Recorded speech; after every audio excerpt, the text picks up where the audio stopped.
நம்ம செல்போன்ல தான் முத்தமிழ் முடியுது, அந்த பிள்ளைகளை சொல்ல முடியல. மொபைல பார்த்து நம்ம செல்போன்ல பார்த்து நம்ம வார்த்தை காமிச்சிருக்கிறோம். இது ஏற்கலாம் ஒரு 3 வருஷம் சொல்லி போயிடலாம் நினைச்சு வர்றோம். யாராலும் போக முடியுதா? யாராவது போயிருக்கிறீங்களா? 25 வருஷம் 30 வருஷம் எனக்கு தெரிஞ்சு என்னோட வந்தவங்க இன்னும் இருந்துகிட்டு தான் இருக்கிறாங்க. வயசாகி போயிடலாம், காசு சேர்த்துக்கிட்டு ஊருக்கு போயிடலாம் நினைக்கிறோம். ஆனா போக முடியுதா? போக முடியல. ஏன்? என்ன காரணம்?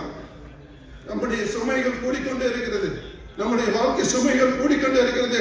நம்ம ஒரு பொம்பளை பிள்ளை பெற்றோம், ஒரு ஆம்பளை பெற்றோம்னு சொல்லிட்டு முயற்சி பண்ணா 2வது பொம்பளை பிள்ளையா இருக்கு, 3வது பொம்பளை பிள்ளையா இருக்கு. இதை கட்டி கொடுக்குற நம்முடைய நேரம் சரிப்பட்டு வராது. சரி, ஆம்பளை பிள்ளை வந்துருச்சு, ஒரு ஆம்பளை பிள்ளையாவது நம்மகிட்ட சரியா நம்மளுக்கா உழைச்சி தருவான்னு பார்த்தா அவனும் சரியில்லாம நிலைமையில நடந்துகிட்டு இருக்கிறான். இன்னைக்கு நிலைமை பார்க்கிறோம். அதுக்கு காரணம் என்ன? இந்தியாவில் உள்ள சூழ்நிலை சரியில்லை. அங்க பண்ற அநியாயங்கள், அவங்க சாராயத்திலிருந்து கஞ்சாவிலிருந்து எல்லாமே மோசமான சூழ்நிலைக்கு போயிட்டு இருக்கிறாங்க. அதுக்கு எல்லாம் சினிமா தான் காரணம். நல்லா உங்களுக்கு தெரியும். அந்த சினிமா பத்தி இப்ப சொல்றாங்க.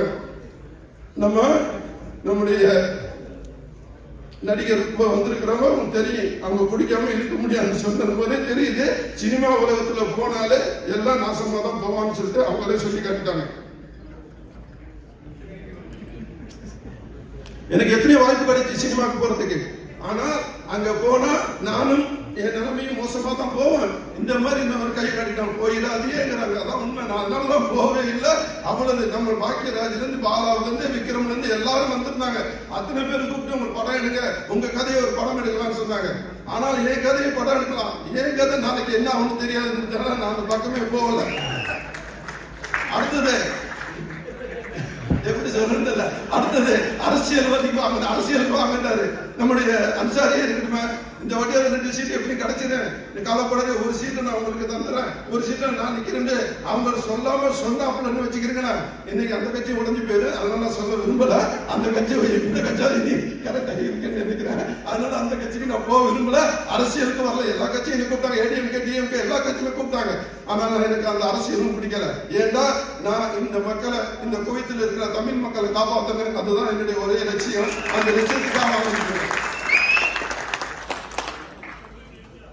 இன்ஷா அல்லாஹ் என்னுடைய வாழ்க்கை உங்களோட தான், வேற ஒண்ணும் கிடையாது. எங்கேயும் போக போறது கிடையாது. ஏன்னா அதனால வந்து எத்தனை பேர் வந்துட்டு இருக்கிறாங்க. நிறைய பேர் இந்த மாசத்துல 5 ப்ரோக்ராமுக்கு நிறைய முக்கியமான தலைவர்லாம் வர்றாங்க. எல்லாரும் வர்றாங்க. எல்லாரும் இங்க உட்காந்து நம்ம பார்ப்போம். வேற வழி இல்லை. அவங்களுக்கு மனுவை போடுவோம். அந்த மனு மூலியமா நம்மளுக்கு ஏதாவது செஞ்சு தருது. அப்பதான் நம்முடைய வாழ்க்கை. வேற ஒன்றும் செய்ய முடியாது. நம்முடைய வாழ்க்கை 2 மாசம் 3 மாசம் இருக்கிற சம்பளத்தை வாங்கிட்டு போறோம். போகும்போது கடனை வாங்கிட்டு போவோம். அங்க போயிட்டு செலவு பண்ணுவோம். அங்கேருந்து வந்து கடனை வாங்கிட்டு வருவோம். இங்க வந்து அந்த கடனை அடைக்கிறது கரெக்டா போகும். நம்முடைய காலம் இப்படித்தான் போட போகுது. வேற வழியே இல்லை. ஏன் பிறந்தோம், எதுக்கு பிறந்துட்டு நம்மளுக்கு தெரியல. அப்படிதான் வாழ்க்கை போயிட்டு இருக்குது. அதனால சொல்றேன், அன்பு சோதரில் உங்களுடைய எல்லாருக்கும் நான் சொல்றது என்ன, ஒரே அடிக்கடி நான் சொல்றேன். அதான் உங்களுக்கு நீங்க எனக்கு 25 30 வருஷம் 50 வருஷம் நான் வாழ்ந்துட்டு நீங்க ஊருக்கு போனவங்களாம் மறுபடியும் ஏண்டா போகணும்னு சொல்லிட்டு அங்க போயிட்டு வருத்தப்பட்டவங்க எனக்கு எத்தனை சகோதரர்கள் எனக்கு சொல்லுவாங்க. ஏண்டா அங்க போனதுக்கு அப்புறம் தெரியுது இங்க இருந்த அந்த வாழ்க்கை எனக்கு இங்கே இருந்திருக்கலாம், காசு இல்லாம அங்க போன தப்பா பற்றி சொல்றாங்க. அதே மாதிரி காலம் வரக்கூடாது. உங்களுக்கு நான் அடிக்கடி சொல்லுவேன், சேவ் பண்ணிக்கிறீங்க. சேவ் ரொம்ப இம்பார்ட்டன்ட். சேவ் இல்லாம நீங்க ஊருக்கு போனீங்கன்னு சொன்னா உங்க குடும்பமே மதிக்காது, யாருமே மதிக்க மாட்டாங்க. பணத்தோட போனீங்கன்னா நீங்க நல்ல பிள்ளையாக அங்க கொஞ்சம் வாழ முடியும். ஏதாவது சின்ன பிசினஸோ சின்ன ஒரு இடத்த வாங்கிட்டோ ஏதாவது ஒரு விவசாயமோ பண்ணிக்கிட்டு வாழ்ந்தீங்கன்னு சொன்னா கண்டிப்பா உங்களால ஏதாவது ஜெயிக்க முடியும். ஒண்ணுமே இல்லாம நம்ம கொண்டாடி பிள்ளைகள், நம்முடைய பிள்ளைகள் கவனிக்கணும், கொண்டாடி சேர்த்து வச்சிருப்போம். அம்மாக்கள் அவங்க ஏதாவது சேர்த்து வச்சு வச்சிருப்பாங்க நினைச்சிட்டு போனீங்கன்னா நீங்க உங்க வாழ்க்கையில நீங்க தோல்வி அடைஞ்சிருக்கீங்க. இதுதான் சொல்றேன், வேற ஒண்ணும் கிடையாது. நிறைய அதாவது அந்த ரசூலுல்லாஹ் சொல்லிருக்காங்க, உன்னுடைய தாயின் காலடியில சொர்க்கம் சொல்லிருக்காங்க. தாயின் காலடியில சொர்க்கம்னு பைபிளும் சொல்லுது, குர்ஆனும் சொல்லுது, பகவத்கீதையும் சொல்லுது. ஆனா நபிகள் நாயகம் ரொம்ப வற்புறுத்தி சொல்லியிருக்காங்க. யாருக்காவது அந்த பாக்கியம் இருக்கா? இங்க வந்திருக்கிறவங்க நமக்கு அந்த பாக்கியம் இருக்குதா? இல்ல. ஏன் இல்ல? என்ன நிலைமை? ஏன் இந்த புடி வந்துச்சு நமக்கு? சரி, நம்முடைய வீட்டுல அங்க நம்முடைய பொண்டாட்டி கல்யாணம் முடிச்சுட்டு விட்டுட்டு வர்றான், நம்ம அம்மாட்ட விட்டுட்டு வர்றான். அவங்க 2 பேரும் சண்டை இல்லாம நிம்மதியா இருக்கிறாங்களா? கிடையவே கிடையாது. 100க்கு 90 வீட்டுல அம்மாவுக்கும் பொண்டாட்டிக்கும் ஒத்துக்கவே மாட்டேங்குது.